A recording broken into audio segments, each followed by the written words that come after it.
প্রায় ৩ দশকেরও বেশি সময় ধরে ঢাকাই সিনেমায় দাপুটের সঙ্গে অভিনয় করে যাচ্ছেন মিশা সওদাগর।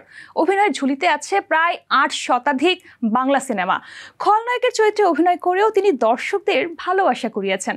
অভিনয়, সংলাপ আর উপস্থিতি সব মিলিয়ে মিশা সওদাগর আজও ঢাকাই চলচ্চিত্রের শক্তিমান অভিনেতাদের একজন। নাম আমার খন্দকার। প্রায় ৩ দশকের বেশি সময় ধরে ঢাকাই সিনেমায় দাপটের সঙ্গে অভিনয় করে যাচ্ছেন মিশা সওদাগর।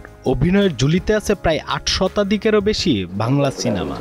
বললাম একবার যদি বলে ফেলি সেটা জীবন দিয়েও সেটা রাখার চেষ্টা করি। শুধু তাই নয়, গত কয়েক বছর ধরে সর্বাধিক মুক্তিপ্রাপ্ত সিনেমার তালিকায় আছে এই অভিনেতার নাম।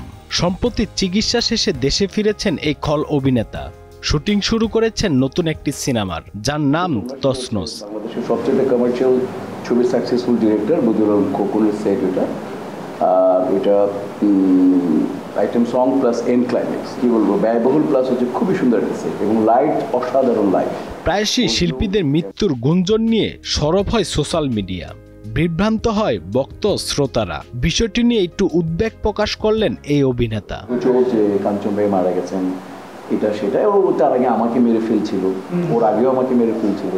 তো এরকম আমি আপনাদের মধ্যে মানে বিনয়ের সাথে যারা এগুলো কন্টেন্ট বিক্রি করেন তারা তো আমাদের দেশের মানুষ, তারা নিশ্চয়ই তারা আমাদের মতোই বাঙালি, তারা আমাদের মতো কৃষ্টি কালচারে বড় হয়েছেন। ভাই হয়তোবা আপনি অনেক মিশা সওদাগর, ইলিয়াস কাঞ্চন নাম দিয়ে অনেক ভিউ পেয়ে যাবেন, কিছু টাকা ইনকাম হবে, কিন্তু ভাই আমরা মোরালি খুব উইক হয়ে যাই এবং আমাদেরকে নিশ্চয়ই আপনারা আমাদেরকে ভালোবাসবেন। আপনাদের ভালোবাসার জন্য আমরা অলমোস্ট জীবনটাই দিয়ে দিয়েছি। সবশেষ ঈদে মুক্তিপ্রাপ্ত সিনেমা বরবাদে বাবা চরিত্রে অভিনয় করে দর্শকের মন জয় করেন তিনি। তাই জীবনের এই ক্যারিয়ারে এসেও পিছনের গল্পগুলো বলে গেলেন স্বাচ্ছন্দ্যে। লাস্ট আমার ছবি বরবাদ, মেইন ক্যারেক্টার আমি সাকিবের বাবা, দেন শরীফুল ইনসাফ, ওটাতে ছিলাম আমি মেইন ক্যারেক্টার ভিলেন। এবং আজকেও যে ছবিতে আমি কাজ করছি, আর নতুন যে ছেলেরা আসতে যাচ্ছে আজকে ইন্ডাস্ট্রিতে, সেও মানে প্রডিউসার ডিরেক্টররা যায় মিশার সাথে ভিলেন করে, অ্যাক্টিং করে, ফাইট করে, নাচ গান দিয়ে কম্পিটিশন করে তারপরে আসুক।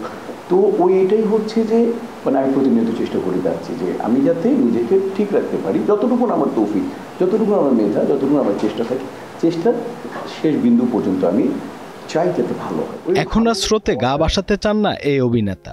ভালো কিছু কাজ করে রয়ে যেতে চান দর্শকের মনে। ১ লাখ টাকা তোমারে বায়না দিলাম। জাকির আহমেদ, কালের কণ্ঠ।